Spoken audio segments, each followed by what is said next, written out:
आपने मुझे इस बजट सत्र के माननीय राज्यपाल जी महोदय के अभिभाषण पर चर्चा करने का मौका दिया, उसके लिए बहुत बहुत धन्यवाद, आपका आभार प्रकट करती हूँ।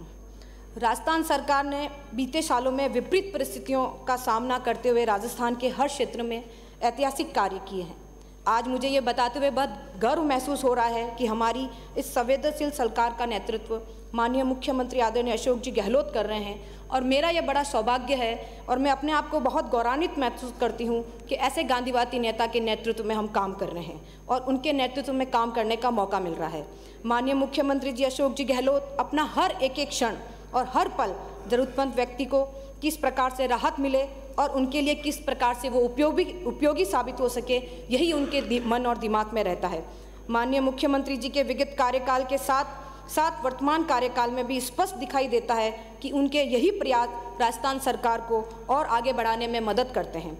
हमारी सरकार ने सेवा ही धर्म है, सेवा ही कर्म के नारे के साथ शुरुआत करी और एक ऐसी योजनाओं की सौगातें इस राजस्थान की जनता को प्रदान की जिससे आज अगर हम बोलते बोलते थक जाएं, चाहे 24 घंटे बीत जाएं, लेकिन योजनाएं खत्म होने का नाम नहीं लेती। हर उस आम आदमी के लिए योजनाएं बनाई, चाहे वो वृद्ध महिला हो, चाहे वो वृद्ध पुरुष हो, चाहे वो बुजुर्ग हो, चाहे वो युवा हो, चाहे वो खिलाड़ी हो, चाहे वो माता हो, चाहे वो बहन हो, हर उस आदमी के लिए योजनाओं का अंबार लगा दिया। सबसे महत्वपूर्ण योजना की अगर हम बात करें तो चिरंजीवी योजना। विगत काल में जिस तरीके से कोरोना काल रहा, इससे कोई छुपावा नहीं है। यह कोरोना काल जिस महामारी के अंतर्गत जिस पूरे विश्व में एक साथ आया, दुनिया में ऐसा कभी कोई समय नहीं आया था कि मंदिर मस्जिद गिरजाघर भी बंद हो गए, दुनिया बाहर निकलना जिसने बंद कर दिया, दुकानें बंद हो गई, व्यापार बंद हो गए, घर बंद हो गए। लेकिन इस विकट परिस्थिति में भी मुख्यमंत्री जी ने हर अपने क्षण को, चाहे वो कोरोना पॉजिटिव रहे हो, चाहे वो जितने भी बीमार रहे हो, हर क्षण को राजस्थान की जनता के लिए जिया।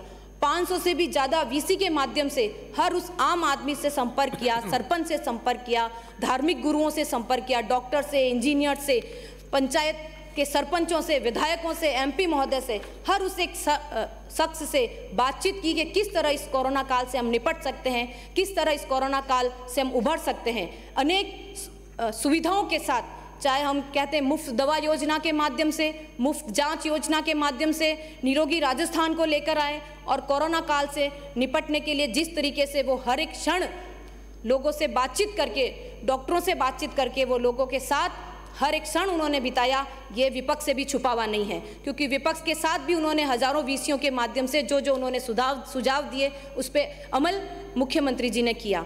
हम बात करें मुख्यमंत्री चिरंजीवी योजना की, कोई नहीं सोचता है घर का अगर व्यक्ति बीमार हो जाए, हमारा पिता, हमारी माता, हमारी बहन, भाई, और लास्ट तक जब गंभीर बीमारी से वो ग्रसित हो जाता है तो परिवार भी साथ छोड़ देता है और हजारों लाखों रुपए लगते हैं उस बीमारी के इलाज में, घर बिक जाते हैं, गहने बिक जाते हैं, ऐसी परिस्थिति आ जाती है। लेकिन हमारे हिंदुस्तान की परंपरा रही है कि हम उस अपने परिवार के आदमी का साथ नहीं छोड़ते हैं। अंत तक हमारे घर भी बिक जाए तो हम उसको स्वास्थ्य लाभ दिलाने का और अंत तक उसकी स्वास्थ्य की अच्छी कामना करने की हम बात करते हैं। इस बात को हमारे राजस्थान के यशस्वी मुख्यमंत्री ने सोचा, किसी के भी दिमाग में ये बात नहीं आई होगी कि 10 लाख का बीमा, कितनी बड़ी रकम एक आम आदमी के लिए मुख्यमंत्री जी ने सोची और एक बहुत महत्वपूर्ण योजना बनाकर आम नागरिकों को सौंपी। हजारों का इलाज इस मुख्यमंत्री चिरंजीवी योजना में होता है। आप स्वयं इस योजनाओं का लाभ प्राप्त कर रहे हैं। आप खुद ये जानते हैं कि बहुत महत्वपूर्ण योजना इस मुख्यमंत्री के कार्यकाल में आई है और इसके साथ साथ 5 लाख का दुर्घटना बीमा भी इसमें जोड़ा गया। आप देखिए अनेकों दुर्घटनाएं, ईश्वर नहीं करे कि किसी के घर में ऐसी दुर्घटना आए, लेकिन फिर भी कई दुर्घटनाएं होती हैं और जल्दी से इस दुर्घटना में अगर ये बीमा से कोई आदमी जुड़ा हुआ है तो 5 लाख का संबल उस आदमी को तो हम नहीं ला सकते, लेकिन जो पीछे बचा हुआ है, उसकी पत्नी है, उसके बेटे हैं, उसकी बहन है, उसको 5 लाख का संबल मुख्यमंत्री जी ने प्रदान किया।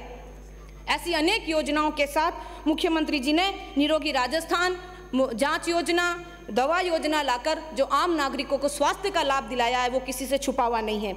इसके साथ साथ RGHS, वो कर्मचारियों को भी वो इस योजना से जोड़ने में पीछे नहीं हट रहे हैं और कर्मचारियों के लिए भी RGHS योजना लागू करके उनको स्वास्थ्य का लाभ दिलाने का काम किया है। अगर मैं मेरे जोधपुर विधानसभा की बात करूं तो चाहे MDM अस्पताल हो, चाहे MGH अस्पताल हो, चाहे उमेद अस्पताल हो, उसमें करोड़ों रुपए से लागत से चाहे ICU बेड बनाना हो, चाहे OPD का निर्माण करना हो, चाहे कैंसर इंस्टीट्यूट बनाना हो, अलग अलग माध्यमों से स्वास्थ्य विभाग को और ऊंचाइयों पर ले जाने का काम हमारे मुख्यमंत्री अशोक जी गहलोत ने किया। इसके साथ साथ मैं उनको बहुत बहुत धन्यवाद देती हूं कि शहर के भीतरी क्षेत्र में हमारे जो नवचौकियां हैं उसमें सैटेलाइट अस्पताल की स्थापना कर जो आम नागरिकों को उन्होंने राहत प्रदान की है। इसलिए और इसके साथ साथ रेजिडेंसी अस्पताल में भी उन्होंने करोड़ों रुपए लगाकर आम नागरिकों को जो चिकित्सा सुविधा प्रदान की है, उसके लिए मैं मुख्यमंत्री जी को बहुत बहुत धन्यवाद ज्ञापित करती हूँ।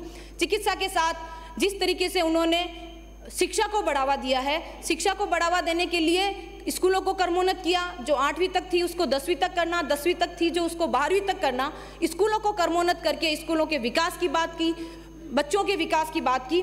और इसके साथ साथ उन्होंने ये भी समझा कि हर आम आदमी के लिए इंग्लिश मीडियम में पढ़ना बहुत आवश्यक है। जिस तरीके का आज का परिवेश हो रहा है, हम बड़े बड़े लोग जो लाखों रुपए कमाते हैं वो तो अपने बच्चों को इंग्लिश मीडियम स्कूलों में भेज देते हैं, इंग्लिश पढ़ा लेते हैं, बाहर बच्चों को भेज देते हैं, लेकिन आम आदमी क्या करे, असहाय व्यक्ति क्या करे। इसी बात को उन्होंने इस मर्म को समझा और English medium Mahatma Gandhi school की स्थापना की। और आज गरीब का बच्चा भी, असहाय का बच्चा भी इस स्कूल में पढ़कर अपने आप को इंग्लिश मीडियम के सम्मान, जो प्राइवेट स्कूलों में बच्चे पढ़ रहे हैं उसको सम्मान अपने आप को नजर आ रहा है। इसलिए मैं मुख्यमंत्री जी को बहुत बहुत धन्यवाद ज्ञापित करती हूं कि आपने इस तरीके की व्यवस्था लागू की और आम बच्चों को इंग्लिश मीडियम पढ़ाने की कोशिश करने में जो आपने एक कदम आगे बढ़ाया उसके लिए बहुत बहुत धन्यवाद।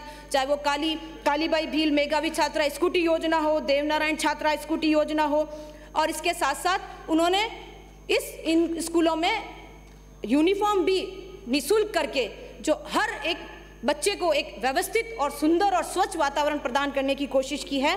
इसके साथ साथ बाल गोपाल योजना, उनके स्वास्थ्य का भी ध्यान रखते हुए सप्ताह में 2 दिन जो दूध पिलाने का काम, हर सवेरे जब उठते हैं तो सबसे पहले माँ ये कोशिश करती है कि मेरे बच्चे को दूध पिलाया जाए। तो ये भावना भी हमारे मुख्यमंत्री जी में नजर आई और उन्होंने बाल गोपाल योजना के तहत हर बच्चे को सप्ताह में 2 दिन दूध पिलाने का काम किया।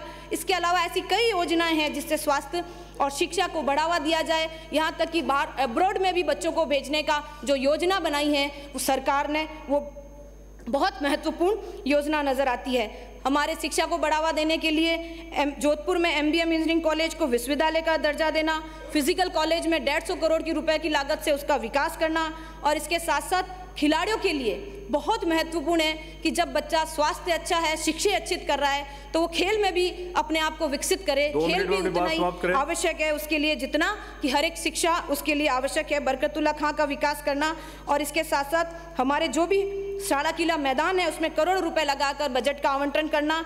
मुख्य इंदिरा गांधी रसोई योजना, आप देखिए जहां 10 रुपए में चाय मिलती है वहां 8 रुपए में एक शुद्ध और स्वादिष्ट भोजन कराने का काम मुख्यमंत्री जी ने किया है। सम्मान पूर्वक टेबल पर बैठाकर उसको खाना खिलाने का काम, जिस तरह कोरोना काल में कोई भूखा न सोए के तर्ज पर मुख्यमंत्री जी इस योजना का निर्माण किया और आज ये योजना चरम पर है और बहुत अच्छे ढंग से ये योजना चल रही है। आम गरीब आदमी को 8 रुपए में भोजन मिल रहा है। राजीव गांधी ग्रामीण ओलंपिक का निर्माण करना, इसके साथ साथ शहरी ओलंपिक की शुरुआत भी होने जा रही है।